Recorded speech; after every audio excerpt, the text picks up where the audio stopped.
tired of ads crashing your comedy podcast party? Good news. Ad-free listening on Amazon Music is included with your Prime membership. Just head to amazon.com/ad-free comedy to catch up on the latest episodes without the ads. Enjoy thousands of Acast shows ad-free for Prime subscribers. Some shows may have ads. It's Saturday the 13th of January. I'm Ciara Evans, and this was a week that saw Post Office Horizon IT scandal near a resolution, election fever hits government, Trump back in court, and Golden Globes take place in Los Angeles. Grab a cup of something hot, put up your feet, and get up to speed on the 7 biggest stories of the week. This is the Standout 7 from the Smart 7. It's news, but not the news.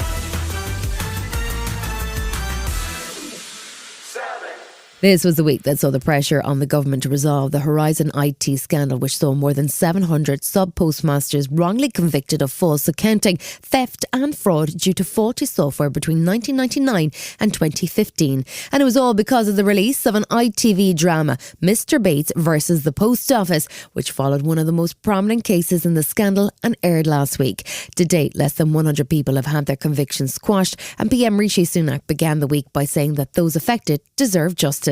Obviously, it's something that happened a very long time ago in the 90s, but actually seeing it and hearing about it again, it just shows what an appalling miscarriage of justice it is for everyone affected. And it's important that those people now get the justice that they deserve. And former sub-postmaster Lee Castleton, who was made bankrupt by the Post Office after a 2-year legal battle, says victims of the scandal are traumatised. The victims are traumatised. £135 million has been paid to some of the victims.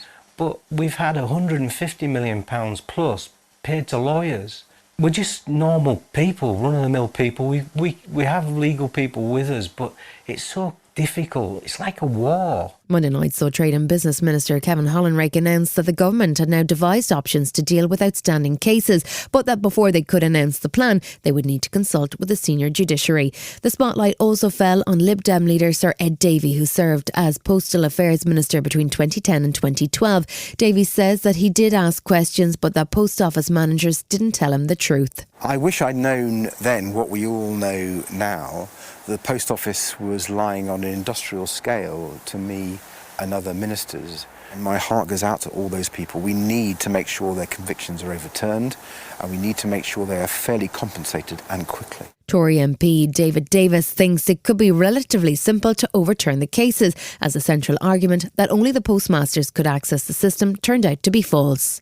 All of the cases depend on one single lie. I see no real reason, no logical reason why you can't have a mass case, a mass appeal on that single basis. Well, the controversy didn't stop there, and on Tuesday, former Minister and MP for Stratford-on-Avon, Nadeem Zahawi, wanted to know why the government had been so slow to act on the 800 convictions still outstanding. He proposed that the simple bill would allow the convictions to be overturned all at once, something that Justice Secretary Alex Chalk seemed to be in favour of. I'm very grateful to the right honourable gentleman who, with his customary precision, puts his finger on this appalling injustice. The suggestions he made is receiving active consideration. I expect to be able to make further announcements shortly. With public outcry growing, more than 1 million people signed a petition calling on Paula Venables, the Post Office boss between 2012 and 2019, to hand back her CBE, which she did during the week. The government finally moved to clear those wrongly convicted in the Post Office IT scandal on Wednesday, with Rishi announcing the breakthrough in the Commons on Wednesday. Today I can announce that we will introduce new primary legislation to make sure that those convicted as a result of the Horizon scandal are swiftly exonerated and compensated. The new law will see additional compensation paid along with the overturning of the cases, and the Scottish Government announced a similar initiative. With an impeccable sense of timing, the official inquiry into the Post Office IT scandal resumed hearings on Thursday. The Horizon inquiry has been running since 2021 and is chaired by Sir Wayne Williams, with hearings due to continue until at least summer 2024. In the spotlight for the first of the new hearings was Stephen Bradshaw, a Post Office investigator who denied accusations that he and colleagues behaved like mafia gangsters while interviewing wrongly accused sub-postmasters. He also said he had no information from his superiors that there were any issues with the Horizon system. And I'm not technically minded with that. I would expect that to come from the people above. If there was an issue, I would expect Fujitsu to inform the Post Office and the full Post Office to let us know what the issues are. Professor Chris Hodge, chair of the Horizon Compensation Advisory Board, said he's glad to see the government acting, but that the process still needs to move faster. I had written to the Lord Chancellor in December to say, this is a real problem. The system is not working, and it may never work for these people. It will certainly take years. So I'm delighted, as are my colleagues on the advisory board, to see decisive action.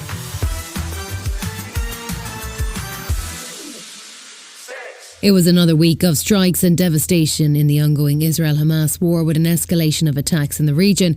The week started with US Secretary of State Anthony Blinken back in the Middle East for the fourth time in 3 months. He met Turkish President Erdogan in Istanbul last weekend to talk about the situation in Gaza after attacks on Lebanon, Iraq and numerous Red Sea vessels by Houthi rebels.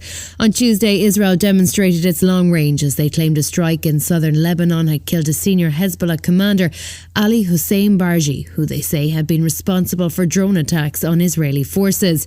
Meanwhile, back in the UK, Foreign Secretary Lord David Cameron made his first appearance in front of the Foreign Affairs Committee, confirming there are still 2 British hostages being held by Hamas. He also urged Israel to act carefully to avoid breaching international law and called for a longer-term view if peace is to be a realistic possibility. We believe that there won't be true security either for Israel or for the Palestinians without moving towards a two-state solution. So we have a sort of short-term horizon of wanting to get to a sustainable ceasefire, which we can talk about, and then a longer-term horizon of recognising that no ceasefire is really fully sustainable forever unless you actually have a political horizon. Speaking to Radio 4's Today programme during the week, Prince Khalid Al Binder Al Saud, Saudi Arabia's ambassador to the UK, says that it's time the world called Israel to account over the level of casualties in Gaza. Over 20,000 people killed, almost 10,000 children killed, maimed, injured. I mean, the numbers they're deplorable, absolutely deplorable. I don't think we've seen this in a conflict, certainly not in recent memory. What I would like to see is not just from Britain, but from the world, is to treat Israel the same way it treats everyone else. The World Health Organization warned on Wednesday that it was facing insurmountable obstacles when it comes to delivering humanitarian aid to those in Gaza. Meanwhile, in the Red Sea, US and UK warships repelled a barrage of up to 20 rocket drones and cruise missiles fired at shipping by Yemeni-based Houthi forces. UK Defence Secretary Grant Shapps warned that there will be retaliation, even as the UN Security Council passed a resolution to demand an end to the attacks. And Secretary Blinken said the US is taking the matter very seriously. We put together Operation Prosperity Guardian with more than 20 countries, including Bahrain, to do everything we can to preserve freedom of navigation, freedom of shipping in the Red Sea. And in fact, the United States and the United Kingdom, 2 participants in Operation Prosperity Guardian, responded effectively to the attacks just yesterday. Thursday saw the International Court of Justice at The Hague hear arguments from South Africa as they presented what they described as chilling evidence of genocide on the first day of the 2-day hearing. The South Africans asked the court to impose a ceasefire. And lawyer Tambika Nkuki Aitiobi delivered a stirring testimony as he described what he called genocidal utterances and grave violence. We felt that all the elements for genocide were there. We saw it as a textbook case of genocide, and once we saw it as that, we were duty-bound in terms of being a signatory to the Genocide Convention under Article 1 to bring it to the International Court to adjudicate. On Friday morning, we learned that Britain and the US had launched air and missile strikes in Houthi-controlled areas of Yemen overnight, aimed at halting attacks on ships in the Red Sea. American and British forces, with support from Australia, Bahrain, Canada and the Netherlands, were involved in carrying out the strikes, which targeted different sites, including the capital of the country. PM Rishi Sunak said that he hoped that the strikes would help to de-escalate tensions in the region. Well, look, our aim is very clear. It's to de-escalate tensions and to restore stability to the region. And that's why allies over the past few weeks have issued several statements of condemnation of what's happening, calling on the Houthis to desist. And on Friday afternoon, we heard from lawyers representing the State of Israel as they took to the stand in the International Court of Justice in The Hague to answer the action brought by South Africa on Thursday. Their legal team asked the ICJ to reject South Africa's request for emergency measures and deny the accusations of genocide in Gaza. But they do justify, mandate even, the exercise of the legitimate and inherent right of a state to defend itself, as enshrined in the UN Charter and under customary international law.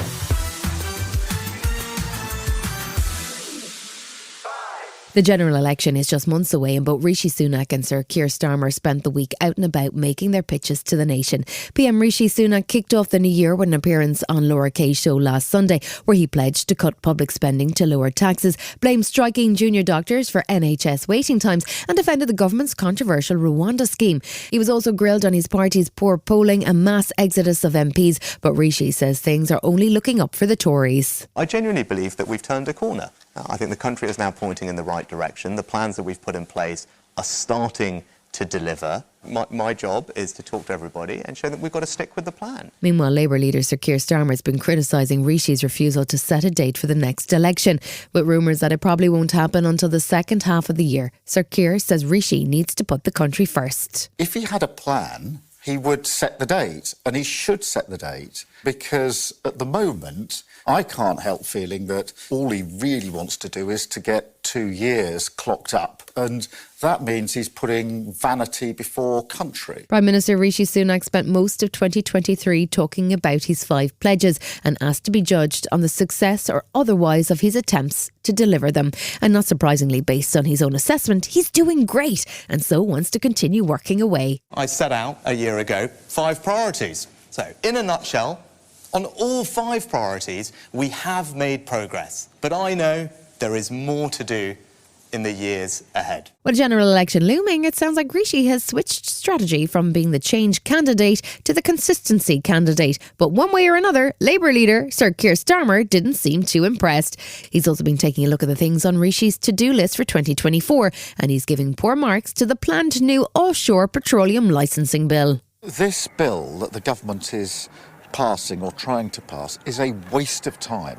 It isn't going to make any difference, zero impact on energy bills. What you've got is a government that's wasting its time trying to pass legislation to create a dividing line with the Labour Party rather than to solve the problem. By Thursday, Rishi Sunak had formally approved what are known as access talks for the Labour Party. That's part of the traditional pre-planning for a general election, although former Chancellor George Osborne was suggesting the election day could be as far away as November 14th on his Political Currency podcast.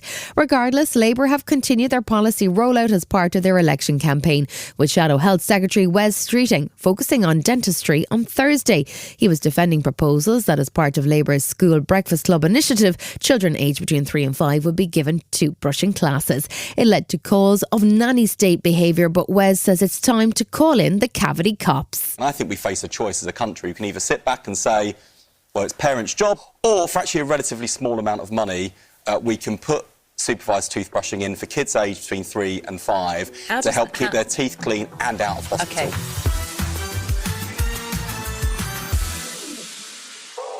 Last Saturday was the 3rd anniversary of the January 6th attack on the US Capitol, and President Biden marked the occasion with a scathing review of his predecessor Donald Trump, labelling him a threat to democracy. It comes after the Supreme Court agreed on Friday to rule on whether the former president was eligible for Colorado's primary ballot ahead of this year's presidential election. But with Trump launching an appeal with the Supreme Court, former Vice President Mike Pence says his old boss should remain on the ballot. I think the question of who's on the ballot in every state should be left to the people of the United States of America. I have every confidence that the Supreme Court of the United States will resolve those questions. Tuesday saw a case heard in Washington, D.C. in front of a 3-judge appeal court panel to review Trump's claim for presidential immunity in the January 6th case.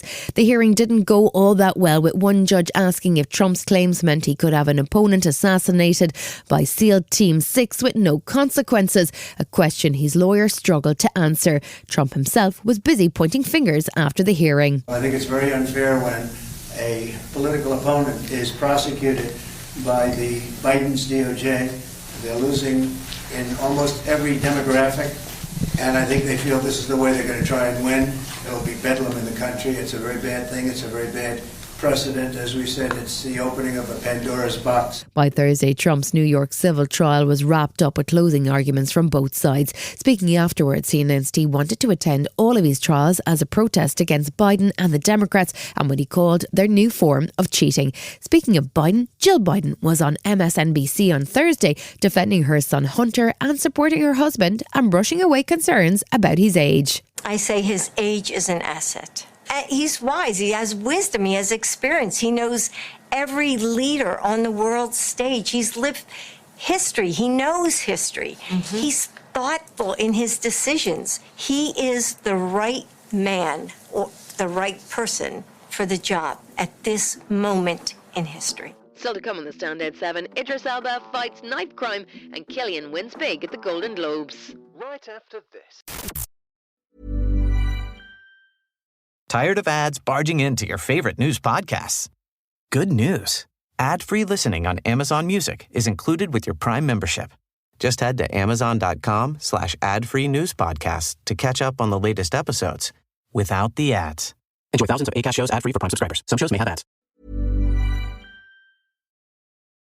Welcome back. With no sign of any breakthrough in the US Congress, the prospect of more American military aid for Ukraine anytime soon seems unlikely. But with Russia continuing to launch attacks by air and on the ground, there's a growing sense of urgency from Ukrainian President Zelensky as he looks for further military assistance. He hit the road on Wednesday with a surprise visit to Lithuania before he heads to Estonia and Latvia. His visit generated almost £200 million worth of military aid, and Zelensky was keen to emphasise that Putin has to be stopped. Lithuania, Latvia, Estonia, Moldova may be next. And it is certain if we do not withstand. We have heard recently that they have started talking about Finland, they have started talking about the independence of Uzbekistan, and so on. He will not finish this until we collectively finish him.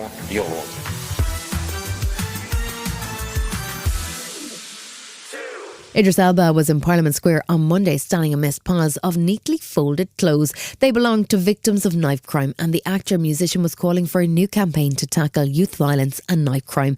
The campaign is called Don't Stop Your Future, and he's written to the Prime Minister and the Home Secretary asking for urgent action, including to close a loophole which has delayed the banning of the sale of machetes and so-called zombie knives, which are modelled on those found in video games. The legislation has been announced, but it's been taking 5 months to actually get through. And that's a problem because, you know, the supply chain of it's still putting them in. Someone's still making the money. There's a van somewhere about to deliver it to someone. And we have to tackle it like it's an emergency because it really is.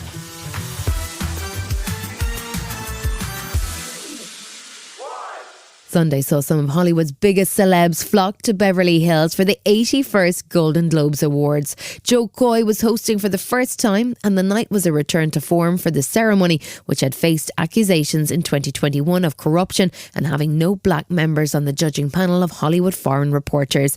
There were wins for The Bear, Succession and Beef in the TV Awards, and The Holdover, Poor Things and Killers of the Flower Moon also took home some gongs.